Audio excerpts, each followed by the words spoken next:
Hello, so this is the second video for your research project, and what I'm going to show you today is about annotating the article in the graphic organizer online. So as you can see, I already watched the first video. I already took my article from Newsela, and I already copied and pasted it into my graphic organizer. So now what I need to do is I need to make sure I fill out my topic, and my topic is immigration. I don't need to write the article title or date or anything because it's right here in the beginning of my article. Now, if you remember when we were doing this on paper, you guys wrote or hand wrote your annotations over here in this area. I'm going to show you two different ways you can annotate on the computer today. So I'm going to erase the words and I'm going to begin typing here. So I can put my cursor at the top and I can just keep hitting enter. And as I read out loud, I'm going to continue hitting enter so my cursor follows the line I'm on. So for example, San Jose, Costa Rica. The United Nations, an international organization that promotes peace and cooperation between countries, is pushing for a new way to define many of the Central Americans, particularly children who have been coming to the United States. So I'm pausing after that paragraph. I notice that there's a key word right here, United Nations, that I want to make sure that I define because I think it's important and I don't really know what it is. So I'm going to come up here and I'm going to highlight it yellow, and then over here I'm going to put the definition of the United Nations. Sorry, there we go, move my cursor out of the way. So if I look at the text, they give me some context clues. They say an international organization. Well, I know that international means a whole bunch of countries in the world, and I know that organization is like a group or a club. So this is a group or club of countries around the world, and now I need to figure out what their mission is. Like, what do they do?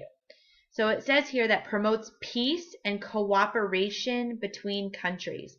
So I'm going to put that in my own words. So a group or a club of countries around the world that tries to keep peace and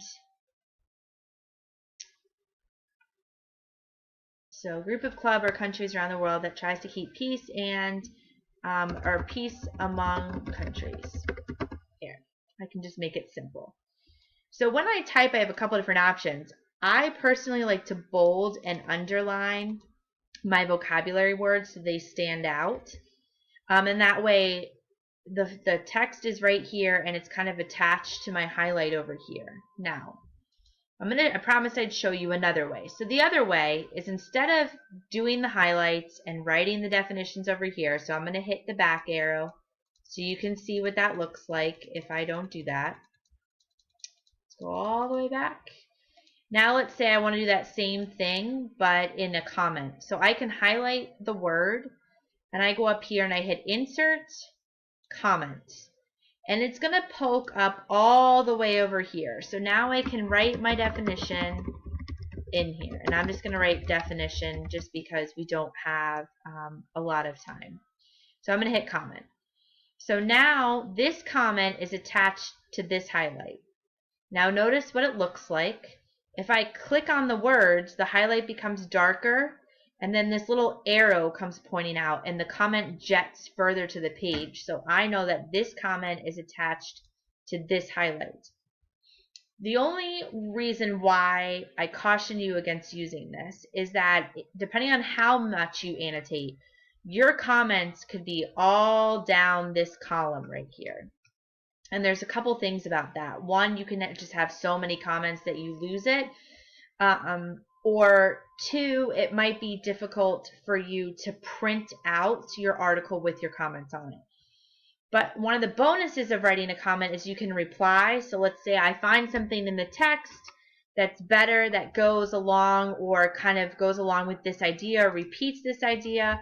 I can write that whatever that is in here and hit the reply button, and all my comments are together. Also, if I ask a question but I answer it, let's say I ask a question here, I can type in the answer and hit reply. If I don't need my comments anymore, I can also hit resolve and they completely disappear. Personally, I like using the way that we were using before, which I don't think I'm going to get back. Whoops. Which is where we highlight and then we write our definitions in the margins. So you can bold it, you can highlight it. This allows you to color code too. So let's say I decide I want to do all my key vocabulary words in yellow. I can just bold my key vocabulary words and write the definitions over here on the side. Now, after I finish writing this definition, and I don't want the definition bolded and underlined, I just want the word, I just hit enter and I keep going. So now I'm down here. Currently, those Central Americans crossing the border in large numbers are considered to be economic migrants. Wow, there's a lot of information right there. So first of all, who are the Central Americans? So I'm gonna highlight that in yellow. Oops. And right here I'm gonna write Central Americans, and I need to define what that is. So people who live south of Mexico but north of south of the continent. And I'm not so great at spelling, so I kind of sound it out and guess. South America. But let's say I spelled something wrong. The cool thing about doing this, let's say I spell America wrong, it has this little red underline. I can either hold down the control button and click, and that'll get me this, and it gives me the correct spelling. Or I might be able to go up here and I can check spelling, and it'll show it to me that way too. So either way. Crossing the border. Okay, the border is going to be a key term, and maybe now I have a question about that. So maybe I color code it into pink. Whoops, I highlighted, my bad. I want to change the text into, or I guess I can highlight. Let's go back. Let's highlight it in pink. And my pink, ooh, I can't really read that, so let's go back. I want to highlight it in green. Yeah, there we go. So green is going to be my questions, and maybe I can put a question mark, or I can put a Q. I personally like the Q. And maybe I say, what border are they talking about? Because I don't really know right here now. In large numbers are considered to be economic. That's a really big word. Now, let's say I don't know what economic means. I'm on a Chromebook. So you can open up a new tab up in your top bar, and you can type in definition of economic. And it kind of tells me economics right here. Let's say I want to look up just economic. Of relating to economics or the economy. I know economy means money. I know that it's going to have something to do with money. So let's say I didn't know that. I can look up the word economy now. So the wealth and resources of a country. Okay, wealth. I know that wealth means money. So I'm just going to go back here to my article, and I'm going to write here economic equals money. And once again, I can bold this, I can highlight it, I can underline it, whatever works for you. Then this beautiful word, migrants. So I have a couple different options. I can continue reading to find some context clues, or I can look up the word, or I can use my background knowledge. So it says they are thought to have left their homes only to look for work. Okay, so a migrant is going to be someone who leaves their home to look for work. And once again, I'm going to bold this, and I'm going to underline.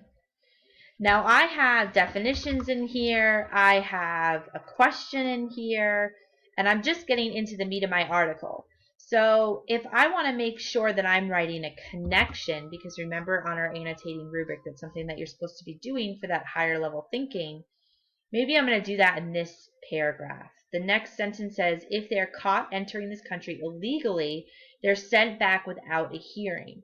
Okay, so I'm going to now make a connection. And for me, my connection is a C, and that's how I know that that's my connection. That's kind of like my phrase. So maybe now I want to make my connections blue. So my keywords are yellow, and I can even go up here and make a key for myself if I want. So keywords, and then I can highlight and make it yellow.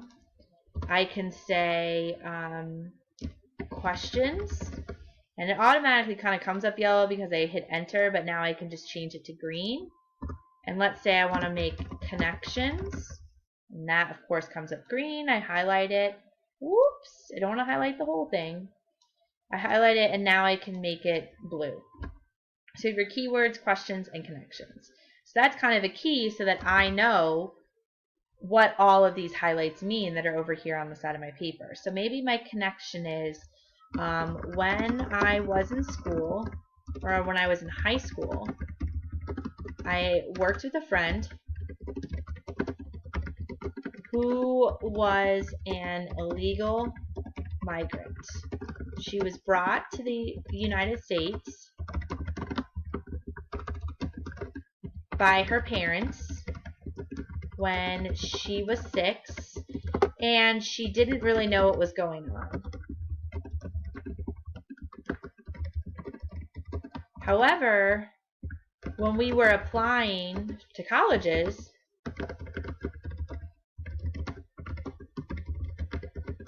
she couldn't get federal funding. So that's like financial aid. She couldn't apply because she wasn't an illegal. She didn't have her citizenship status. She couldn't. Oops, I forgot apply. So she couldn't receive federal funding for college because she was not a citizen. So that's going to be my connection. And once again, I spelled receive wrong, so I'm going to right click and I'm just going to change it. So I have a connection, I have some definitions, I have my question, and I'm ready to keep going. So this is one way that you can annotate on the computer. When you get to your first article and when you read every article after that, you need to make sure you're continuing to annotate. The best part about having all this on the computer is that you can access this at home or at school. You can see it, I can see it. In worst case scenario, something tragic happens and you lose all your annotations, there is a way I can help you get everything back if you do it on Google Classroom. So here's some suggestions for annotating. Once again, if you like the comments idea, you can still do the comments, but this also tracks it more like we had when we were in class and doing it on paper, and you'll clearly be able to see what types of annotations you're doing, whether you're just doing keywords and summaries, or if you're asking those higher level questions and then making those higher level comments.